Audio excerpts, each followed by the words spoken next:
Charles VI ascended to the throne of France at the tender age of 11, following the sudden death of his father, King Charles V.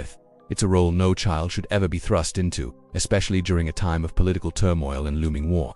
But Charles wasn't just another pawn in the hands of power-hungry nobles. He showed early signs of greatness. The young prince was intelligent, well-educated, and displayed a genuine interest in the intricacies of governance. His potential was clear, and as he grew older, people began to see the promise of a future monarch who might steer France away from the chaos that had plagued his father's reign. When Charles finally took control of the kingdom at 20, the people were eager for a ruler who would bring stability. The young king quickly earned the nickname Charles the Beloved, and for good reason. He showed remarkable military competence, successfully navigating the turbulent political landscape that defined medieval France. His marriage to Isabeau of Bavaria was a strategic masterpiece, securing vital alliances that would prove crucial for France's future. For a brief moment, it looked like France might actually have the competent, powerful king it so desperately needed. But, as is often the case with history, the light of hope would soon begin to flicker, signaling the beginning of a tragic transformation. Despite the early optimism surrounding Charles VI's reign, cracks in his leadership would begin to form.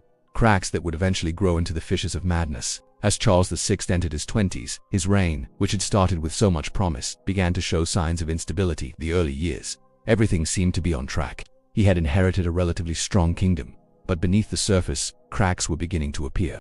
His uncle's ambitious, power-hungry men had control of the kingdom's finances, and they weren't exactly kind-hearted guardians. They exploited the young king's vulnerability, draining the royal treasury and exacerbating France's financial woes. The tension between Charles and his uncles was palpable. By the time Charles reached adulthood, he realized the enormity of the situation and dismissed his uncles in 1388. He began to surround himself with his own advisors, eager to take the reins of the kingdom. For a brief moment, it seemed like Charles was finally asserting his independence. He made swift and decisive changes, earning the trust of his people and earning a reputation as a capable leader. But there was a hidden force at work, one that was much more insidious and dangerous. Despite his growing authority, Charles was also under immense stress, not just from the political turmoil but from something far more personal. His mental state began to fray. In his early years as king, he had shown no signs of instability. But the pressure of ruling a medieval superpower and the stresses of warfare and court politics began to take their toll. The signs of his mental unraveling were subtle at first: moments of confusion, a growing sense of unease, an inability to make clear decisions during crucial times. But the tipping point was just around the corner. It was August 5, 1392, an ordinary day that would shatter everything. Charles VI, in his prime, was leading a military expedition to Brittany.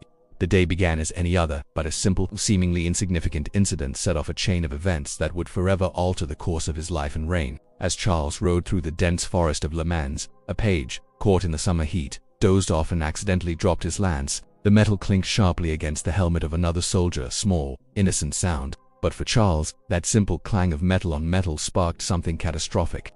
Witnesses described what happened next as if Charles had been overtaken by something not of this world. His eyes rolled back, his face contorted with rage, and suddenly, he was screaming, convinced that he was surrounded by traitors trying to kill him. In a frenzy, Charles drew his sword and began attacking his own men, including his brother, the Duke of... It wasn't just an outburst, it was an attempt to kill them. His knights had to physically restrain him as he swung wildly, aiming at anyone in his path. For hours, the king was completely gone. He didn't recognize his closest advisors, his family, or even himself. When they addressed him as Your Majesty, he looked at them as if they were speaking in a foreign tongue. The episode lasted for around 4 agonizing hours, during which Charles was lost to the madness consuming him. When he finally came to, he had no memory of the chaos he had unleashed. He looked around at his terrified men, his brother, and the wounded soldiers, and, bewildered, asked why everyone was so upset. Some even believed they were looking at a completely different person. The sudden transformation, the intensity of his outburst, and the complete absence of any recollection afterward were so extreme that it led many to speculate about what had truly happened. At the time, medieval physicians were baffled. Some attributed it to the oppressive heat, others blamed it on an imbalance of the humors, and some even called it divine punishment. But modern historians now suggest that what Charles experienced was likely the first onset of what we now recognize as a mental illness, possibly schizophrenia or severe bipolar disorder brought on by the immense stress of kingship. What was most terrifying, however, was that this was not a one-time occurrence. It was only the beginning of a devastating cycle. Charles would go on to suffer repeated episodes of insanity throughout his reign, each one more bizarre and unexplainable than the last. But nothing would be as surreal as the delusion that would define his later years, the belief that his body was made entirely of glass. As Charles VI's episodes grew more frequent and intense, his kingdom began to suffer. At first, his moments of clarity were enough to allow him to resume governance, but as time wore on, the delusions became more consuming. Charles's mental state deteriorated to the point where he could no longer effectively rule. His ministers, realizing the king's instability, took matters into their own hands, and the once unified French kingdom fractured. While Charles was trapped in his delusions, his court had to find a way to function. As the Glass King feared for his own fragility, his kingdom became more fragile by the day. The power vacuum left by his insanity opened the door for factions to rise and battle for control. The most significant power struggle occurred between the Armagnacs and the Burgundians, two rival factions that were essentially medieval versions of mafia families. Both claimed to be acting in the best interest of France, but each faction had its own agenda, and neither could be trusted. The chaos that followed was devastating. While England continued to wage war against France from the north, the Armagnacs and Burgundians fought brutal battles for dominance, tearing apart the country from within.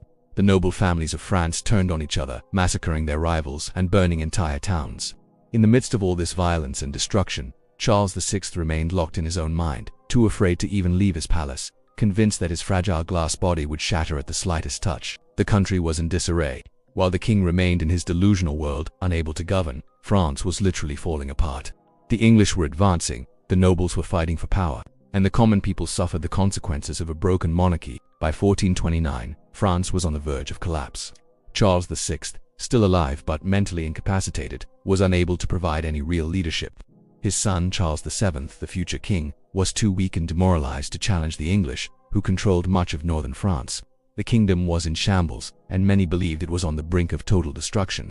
It was during this time of utter despair that a young peasant girl emerged, girl whose belief in divine intervention would change the course of history. Joan of Arc, a 17-year-old farm girl claimed to have received visions from Saint Michael, instructing her to drive the English out of France and ensure that Charles VII was crowned king. In a country ruled by madness, Joan's conviction and faith were like a beacon of light in an otherwise dark and fractured world. Joan's rise was nothing short of miraculous. At a time when Charles VI's reign had become synonymous with insanity and weakness, Joan's confidence and unshakable belief in her divine mission inspired the French army and the people. The military successes she led, most notably the lifting of the siege, revitalized the morale of the French, proving that victory was possible, even when it seemed like all hope was lost. In a sense, Joan of Arc filled the leadership vacuum left by Charles VI's madness.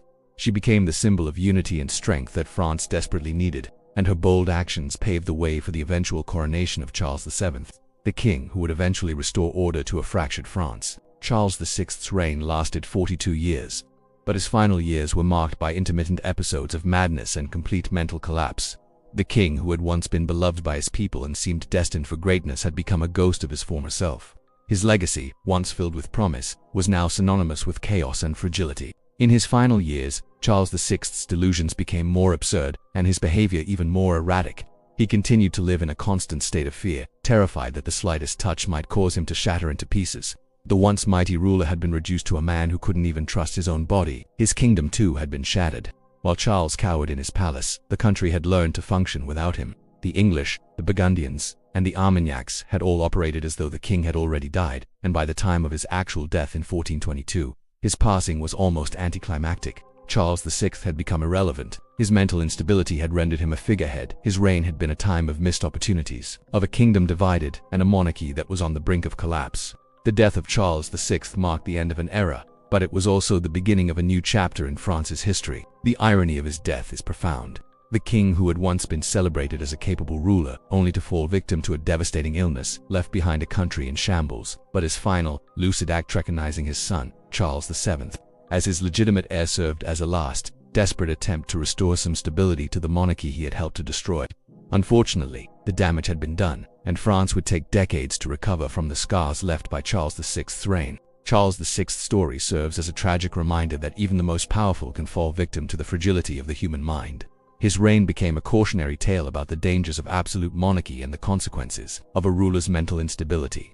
The Glass King became a symbol of how quickly power can transform into weakness, and how a single mind, consumed by madness, can tear apart an entire nation.